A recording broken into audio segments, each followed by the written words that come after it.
안녕하십니까.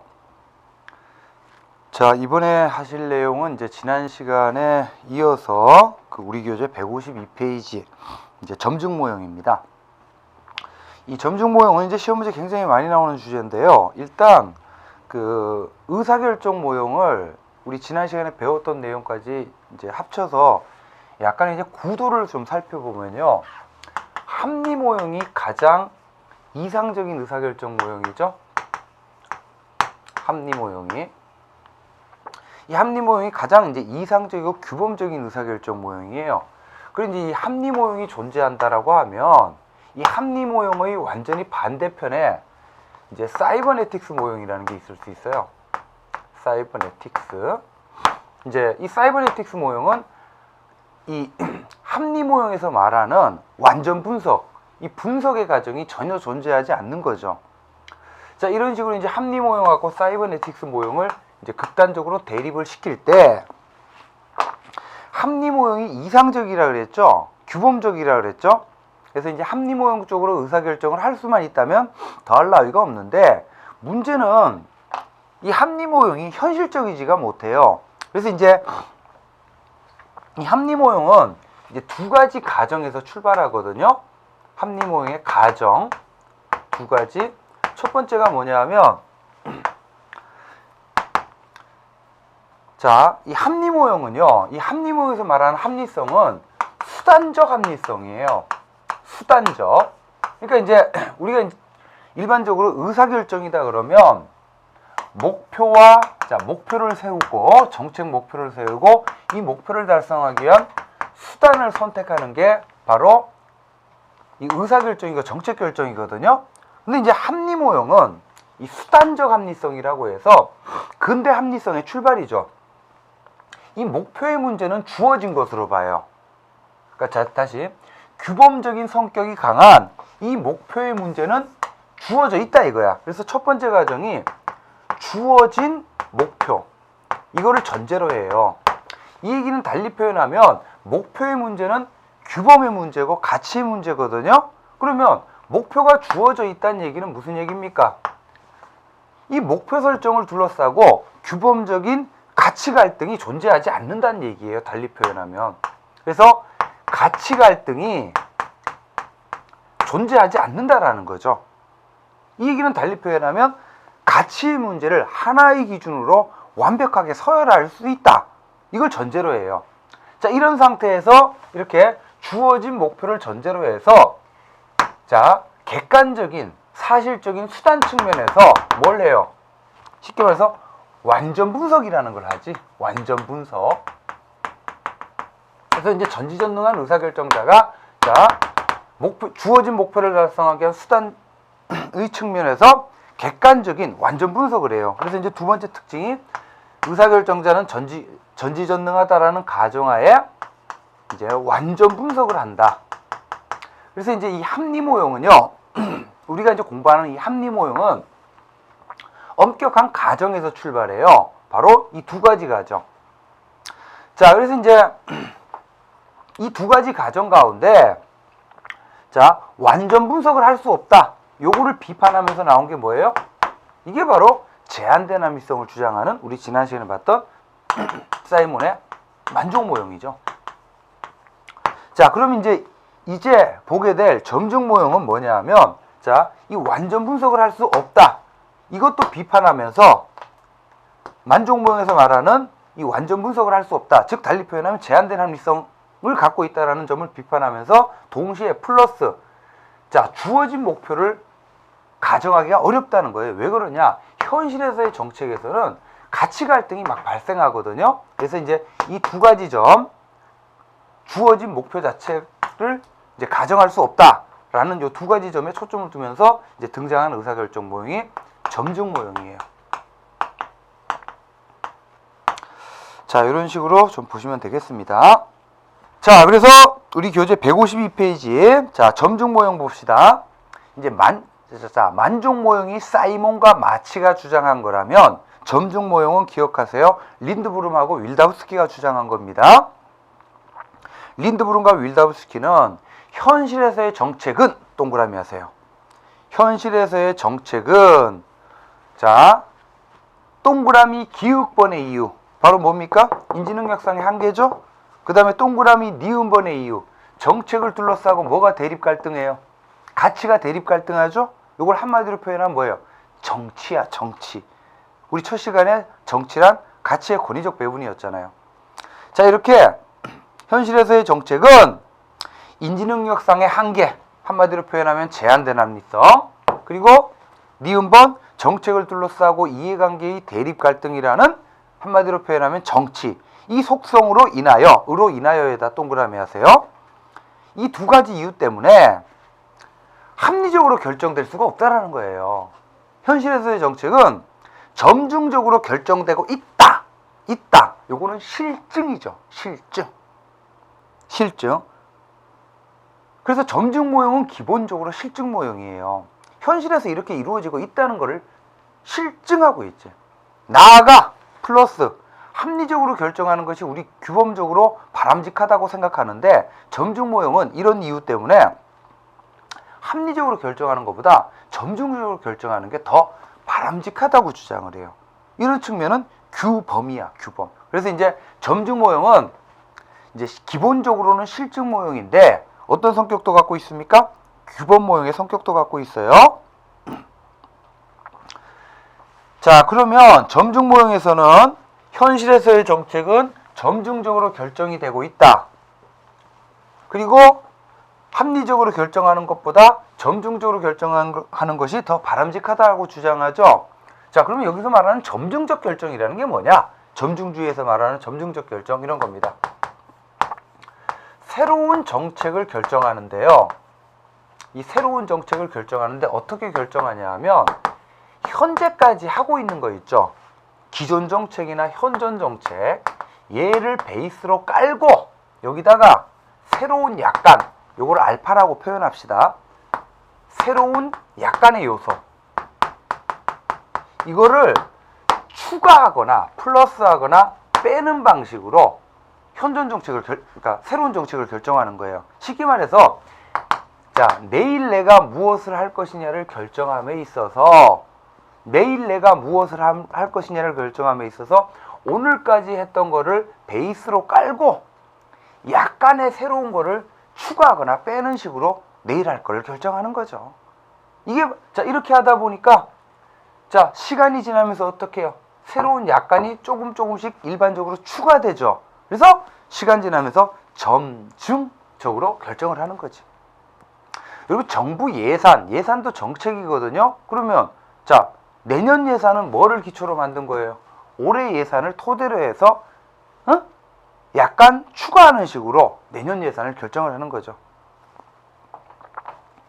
자, 그래서 오른쪽 페이지 보시면 153페이지 점중주의의 내용, 동그라미 1번은 꼭 기억하시고, 현존 정책 플러스 마이너스 알파식으로 정책 결정을 합니다.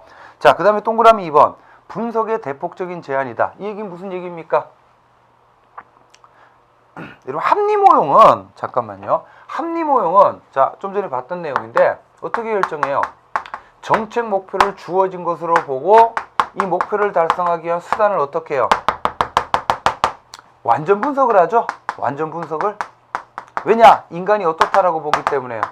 전지전능하다라고 보기 때문에. 하지만, 자, 점중주의는요, 제한된 합리성에 기초한다 그랬죠? 그러다 보니까, 자, 이런 식으로 결정을 해. 이런 식으로. 자, 그러면 새로운 정책 결정함에 있어서 뭐만 분석하면 돼요? 이미 하고 있는 거는 분석할 필요가 없잖아요. 뭐만 분석하면 됩니까? 새로 추가될 알파만 분석하면 되죠? 현실에서 의사결정자는 제한된 합리성 하에 있죠? 제한된 합리성 하에 있다 보니까 이렇게 하는 게 훨씬 더 유리하다는 얘기지. 그래서 동그라미 2번 분석의 대폭적인 제한이 이루어지고, 동그라미 3번 이렇게 해서 계속적인 결정이 이루어져요. 그래서 오늘 조금 바꾸고 내일 조금 바꾸고 내일 모레 조금 바꾸고 이런 식으로. 그래서 이제 점중주의의 주요 내용은 1번, 2번, 3번은 꼭 기억하시고, 자, 왼쪽 페이지 돌아오세요. 152페이지. 자, 점중 모형에 의의해서 동그라미 1번. 자, 여러분, 린드브룸과 윌다우스키는 점중적 결정이 이루어지는 이유를 두 가지 제시했죠. 제한된 합리성하고 정치라고 하는 측면. 그러면 이 두 가지 이유 가운데 점중주의가 이제 근거하는 보다 중요한 이유는 뭐냐면 2번이에요. 2번. 그러니까 제한된 합리성도 근거가 되지만 보다 중요한 이유는 2번. 정치예요. 정치. 그래서 동그라미 2번 보시면 이 점중 모형은 자 줄치세요. 정치적 다원주의 사회를 배경으로 해요. 여러분 정치적 다원주의 사회는 어떤 사회입니까? 정책을 둘러싸고 다양한 이해관계가 자유롭게 표출되고 서로 치열하게 갈등하고 타협 조정하는 이런 사회예요.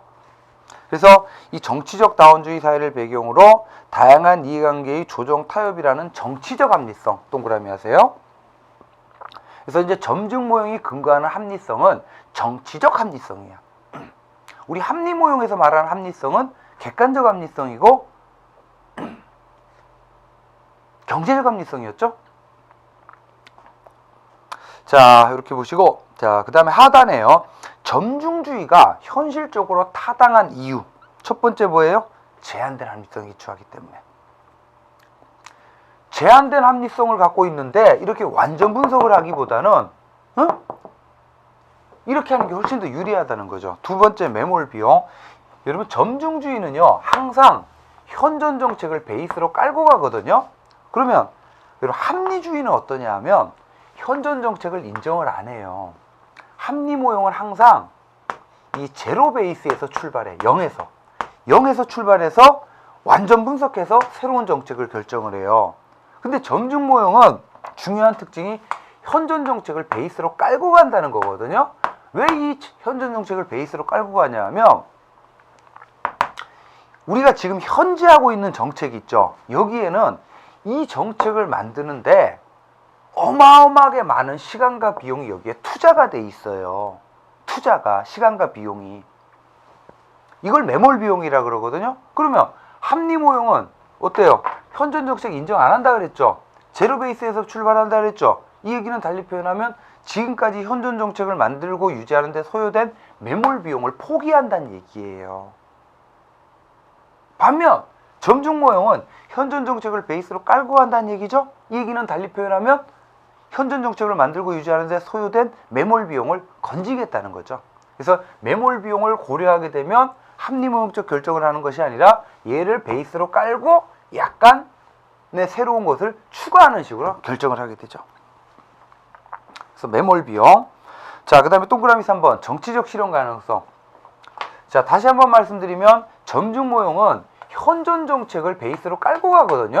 왜 그러냐 하면 자, 이미 존재하는 예를 들어 의학 정책이 있다라고 봅시다. 의학 정책. 그러면 이 점중주의는 정치적 다원주의 사회를 배경으로 하다 보니까 현재 존재하는 의학 정책은요.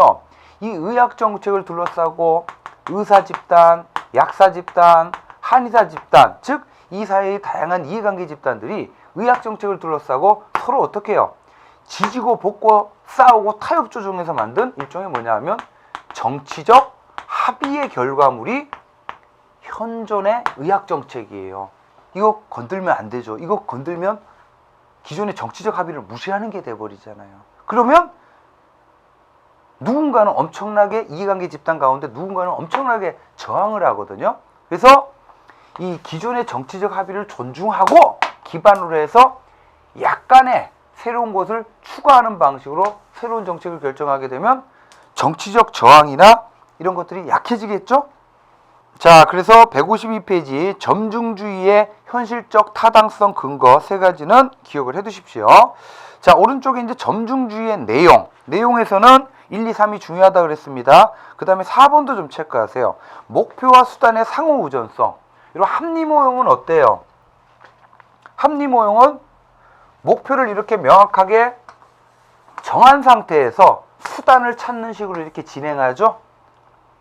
목표가 주어져 있다라고 보니까 주어진 목표를 달성하기 위해서 그러니까 목표를 명확하게 설정되어 있다는 걸 가정하고 이제 수단을 찾는 식으로 이걸 이제 선형적으로 진행된다라고 해서 합리 모형을 선형 모형이라 그래요.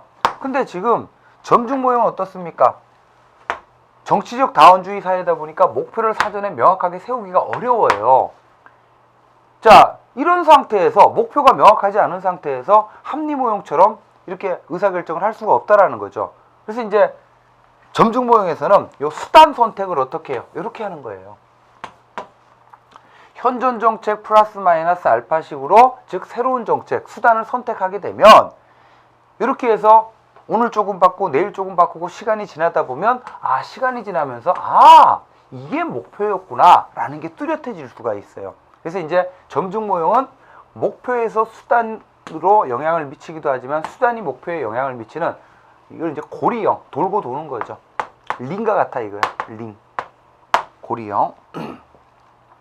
들어보시고, 자, 그 다음 그 153페이지 하단에요. 이제 점중 모형의 장단점을 좀 봅시다. 여러분, 이제 점중 모형은 두 가지 측면이 있다 그랬죠? 실증 모형의 측면도 있고 규범 모형의 측면도 있고. 그래서 먼저 실증적 모형 동그라미 하시고, 실증적 모형의 측면의 최대 장점은 현실의 정책을 잘 설명한다는 거예요. 뭐 여러분들이 예를 들어 공무원이 돼가지고 어떤 업무를 맡았어요. 그러면 바로 참고해야 될 게 바로 뭐냐 하면 전년도에 그 업무가 어떻게 수행되었는지에 관한 문서를 보면 돼요. 그래서 대부분의 정책은 이제 점증적으로 이루어지죠. 자, 근데 단점이 있는데 1번 점증적 변화에 대한 기준 자체가 모호해요. 예를 들어 현존 정책을 베이스로 해서 10% 바꾸는 게 점증인지 5% 바꾸는 게 점증인지 기준 자체가 모호하죠. 그 다음에 3번 체크하세요. 이 점중주의에서는요, 급격한 정책 변동이 발생하지 않아요. 왜? 점증하니까. 그래서 3번에 보시면 다원적이고 안정적인 사회에서는 적용 가능성이 높아요. 예를 들어 뭐 미국과 같은 사회는 뭐 오바마가 집권하든 부시가 집권하든 큰 정책 변화가 없거든요. 하지만 뭐 제3세계 국가 갑자기 막 쿠데타 나가지고 새로운 정책이 막 등장하는 이런 사회에서는 점중 모형을 적용하기가 어렵습니다. 그래서 3번 보시면 다원적이고 안정적인 사회에서는 적용 가능성이 높으나 급격히 변동하는 사회는 적용하기 어려워요. 자, 이번에는 규범 모형. 규범 모형 측면에서는 동그라미 2번이 특히 줍니다. 중요합니다. 이제 장점에서 정치적 측면에서 체크하세요. 정치적 실현 가능성을 높이고 안정성을 도모해서 정치적 갈등을 완화시킨다. 이게 장점이죠. 반면 단점 보시면, 자, 1번 체크하세요. 기존 정책이 잘못된 경우 잘못된 정책이 반복돼. 이거 무슨 얘기입니까? 현존 정책을 항상 베이스로 깔고 가다 보니까 이 현존 정책이 이미 잘못된 정책이야. 그러면 점증적 결정을 하게 되면 이 잘못된 현존 정책을 고칠 기회가 영영 안 오죠. 그 다음에 4번. 자, 기존 정책, 현존 정책을 존중하자고 하고 가자라는 거죠. 베이스로 깔고. 이 얘기는 뭐예요? 기득권을 인정하고 가자는 거죠. 그래서 기본적으로 반혁신적인 보수주의라는 이제 문제점을 가져요. 자, 그래서 넘겨보시면 154페이지요. 자, 그래서 이제 크게 여러분들 이제 정리를 해보면 합리 모형이 있고요. 합리 모형은 어떻습니까? 굉장히 이상적이죠. 하지만 비현실적이에요. 자, 이 합리 모형을 비판하는 게 뭐가 있어요? 극단적으로 점중 모형이 있는 거죠.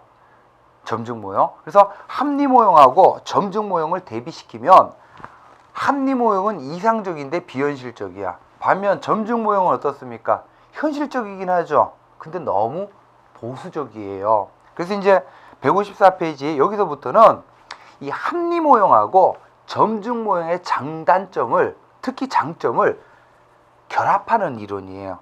그래서 먼저 보시면 엣지온이 기억하시고, 엣지온의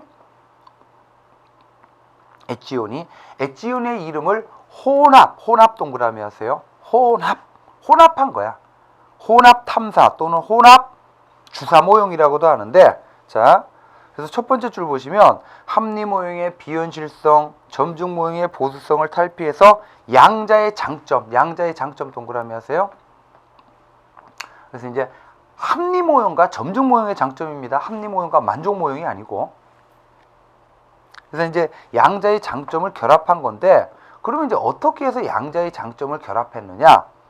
자, 근본적 결정 동그라미 하시고 세부적 결정 동그라미 하세요. 그래서 근본적 결정은요, 테두리를 결정하는 거고, 세부적 결정은 테두리 내에서 디테일한 내용을 결정하는 거예요. 그래서 이제 근본적 결정하고 세부적 결정을 결합함으로써 이제 합리 모형과 점증 모형의 장단점을 결합했다. 뭐 이 정도만 알고 계시면 됩니다. 이 엣지온이 혼합 탐사 모형은 이제 비판을 많이 받아요. 왜냐하면 이제 특별한 색깔 없는 단순 절충 이론에 불과하다. 이런 식으로. 자, 그 다음에 좀 중요한 게 154페이지 두 번째 드로우 동그라미 하시고 드로우의 최종 모형이에요. 여러분 드로우의 최종 모형은 자, 첫 번째 줄 끝부분 보세요. 이것도 역시 합리 모형의 이상주의, 점증 모형의 현실주의를 종합했어요. 이거는 엣지온이의 혼합탐사 모형하고 비슷한데 이 드로우는 좀 중요한 게 뭐냐면 종합하면서 동시에 새로운 요소를 가미해요. 새로운 요소를 가미했다. 그래서 의미가 있어. 그래서 현실적이기도 하더라는 거죠. 그리고 동시에 자, 현실적이다라는 얘기는 실증성을 갖고 있다는 얘기죠. 동시에 현실의 상황을 어느 정도 개선할 수도 있어요. 방향성, 규범성도 있다는 얘기죠. 그래서 이제 규범적인 최종 모형이다. 이렇게 얘기를 하는데 드로우의 최종 모형은 내용이 좀 중요합니다. 특히 양가로 1번이 중요한데 경제적 합리성 동그라미, 초합리성 동그라미, 그리고 융합에다 네모 치세요. 자, 154페이지요. 자, 먼저 경제적 합리성은 이런 뜻입니다. 경제적 합리성은 여러분들 합리모형적 의사결정을 하면 참 바람직하죠. 하지만 합리모형적 의사결정은 완전 분석을 하다 보니까 너무나 많은 시간과 비용이 소요가 돼요. 그래서 이 경제적 합리성의 뜻은 이런 겁니다. 합리모형적 의사결정 잘못하다 보면 사람 죽거든요. 그래서 합리모형적 의사결정은 아무 때나 하지 말라라는 거야. 그럼 언제 하느냐? 합리모형적 의사결정을 해서 나타나는 편익이 합리모형적 의사결정을 하는데 소요되는 비용보다 큰 경우에만 하라는 거예요. 이게 경제적 합리성이야. 예를 들어 합리모형적 의사결정은 지나친 비용이 소요되죠. 그래서 합리모형적 의사결정을 하는데 비용이 1,000억이야. 근데 합리모형적 의사결정에서 나타나는 편익은 100억밖에 안 돼요. 이런 경우에는 하지 말라라는 거야. 이게 경제적 합리성입니다. 그 다음에 두 번째, 여러분 초합리성은 뭐냐면요. 초합리성은 의사결정자가 갖고 있는 직관이나 통찰력, 초합리적인 요소. 이게 규범적인 차원에서 굉장히 중요하다는 얘기예요. 뭐 과거 예전에 현대그룹, 뭐 정주영 회장 이분 살아 계실 때 이 정주영 회장 이분이 현대그룹의 운명과 관련된 중요한 의사결정을 했겠죠. 그때마다 합리모형적 의사결정 했겠어요? 아니에요. 오히려 이 사람이 갖고 있는 직관, 통찰력에 의한 의사결정, 이게 오히려 더 중요했었죠. 자, 여러분들 경제적 합리성은 양적 측면이죠. 초합리성은 질적 측면이죠. 그래서 당구장 표시 보시면 결국 이 경제적 합리성하고 초합리성을 모두 어떻게 이용했을 때 최적의 의사결정 방식이 나타난다. 이렇게 얘기를 합니다. 자, 계속해서 양가로 2번 보시면 이 드로우라는 학자는 이 정책 결정의 단계를 3단계로 설명하거든요. 그러니까 정책 과정 전체를 정책 결정으로 설명을 해요. 그래서 먼저 동그라미 1번 상위 영어로 기억하세요. 메타에다 동그라미 하시고, 그 다음에 이제 동그라미 2번에 보시면 이게 이제 우리가 말하는 폴리시 메이킹, 정책 결정이에요. 정책 결정은 이거죠. 정책 목표를 구체화하고 수단을 선택하는 게 이제 정책 결정이지. 자, 그러면 동그라미 1번 다시 돌아오시면 시험 문제는 이것만 나오는데, 그러면 메타 폴리시 메이킹은 뭐냐? 이거를 상위 정책 결정이라고도 하고 초정책 결정이라고도 하거든요. 이건 쉽게 말하면 정책 결정을, 폴리시 메이킹을 어떻게 할 것인지를 결정하는 거예요. 그래서 정책 결정에 대한 정책 결정입니다. 이게 메타 폴리시 메이킹이에요. 그래서 이 메타 폴리시 메이킹에서 이루어지는 거 체크만 좀 하십시오. 시험 문제는 이것만 나옵니다. 두 번째 줄 기육번에 자, 정책과 관련된 정책 문제, 그리고 가치, 자원 등을 먼저 확인 동그라미, 이것들을 이제 정책 결정 기관, 뭐 복지부, 노동부, 국방부 이런 기관들에게 할당을 해요. 할당 동그라미.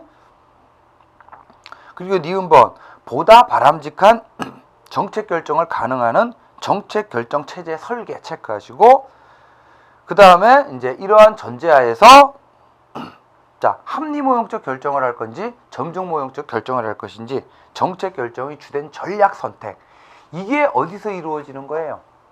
메타 폴리시 메이킹에서 이루어지는 겁니다. 그 다음에 이제 이 메타 폴리시 메이킹이 이루어지면 폴리시 메이킹이 있고, 그 다음에 이제 세 번째 폴리시 메이킹이 끝나면 포스트에다 동그라미 하시고 후 정책 결정이라 그러는데, 정책 결정이 이루어진 다음에 뭐 합니까? 집행하고 평가하죠. 이게 바로 포스트 폴리시 메이킹이에요. 자, 이런 걸 통해서 이 정책 과정 전체를 검토해서 양가로 3번 이제 들어오는 정책 결정 능력의 계속적인 고양, 요걸 이제 도모하는 게 이제 드로우의 최종 모형입니다. 자, 그래서 여러분들 자, 지금까지 쭉 봤던 거는 합리 모형부터, 합리 모형이 있고, 합리 모형을 비판하면서 만족 모형 나오죠. 또 뭐 나와요? 점중 모형 나오죠. 그리고 이제 합리 모형하고 이 점중 모형을 장단점을 부분적으로 결합시킨 이제 에찌오니의 혼합 탐사 모형, 드로우의 최종 모형, 이것들은요 전부 다 뭐냐면 의사결정자 한 사람을 기준으로 하는 개인적인 의사결정 모형이에요. 하지만 현실의 의사결정은 뭐도 있어요? 국회라고 하는 집단, 예를 들어 국회의원 300명이 모여서 집단적으로 하는 의사결정도 있죠. 그래서 이제부터 볼 내용은 집단적 의사결정입니다. 155페이지. 그래서 이제 집단적 의사결정 모형과 관련해서 뭐 회사 모형, 쓰레기통 모형, 앨리슨 모형 이런 것들이 있는데, 먼저 여러분들 그 집단적 의사결정을 보기 위해서는 집단의 특성, 응집성에다 동그라미 하세요. 응집성. 자, 여기 100명으로 구성된 집단이 있는데 어떤 집단은 구성원들 사이에 응집성이 코히전 극도로 강해요. 이런 경우를 뭐라고 하면 유기체 조직이라 그래. 유기체 조직 체크하시고, 유기체 조직. 그리고 응집성이 중간 정도인 조직이 해사 조직이에요. 해사 조직 체크하시고, 그 다음에 응집성이 극도로 약하면 개판 5분 전, 쉽게 말해서 개인들의 단순 집합이죠. 자, 여러분들 그 응집성이 약한 축에 대학 조직이 있어요. 대학 조직 체크하세요. 그런 다음에 그 대학 조직 밑에다가 연필로 학장회의라고 써주세요. 이제 학장들이 모여서 회의를 한단 말이야. 학장들은 한 명 한 명이 각 단과대의 대표들이죠. 그리고 교수들이죠. 그러다 보니까 학장들이 모여서 회의를 한다. 응집성이 약하겠죠. 이렇게 집단적 의사결정 모형은 기본적으로 응집성, 집단의 특성, 이걸 기준으로 보는데, 자, 그림에서 앨리슨 모형 체크하세요. 앨리슨 모형. 이건 뒤에서 정리를 할 건데, 앨리슨이라는 학자가 응집성을 기준으로 강하냐, 중간 정도냐, 약하냐를 기준으로 모델을 1, 2, 3, 3개로 제시해요. 자, 그리고 이제 응집성이 중간 정도의 해사 조직이 있죠. 이 해사 조직의 의사결정을 설명하는 해사 모형, 그리고 이제 응집성이 약한 쪽에 대학 조직이 있었죠. 이걸 설명하는 쓰레기통 모형. 이것들은 이제 구체적으로 다음 시간에 계속 이어서 보도록 하겠습니다. 자, 수고하셨습니다.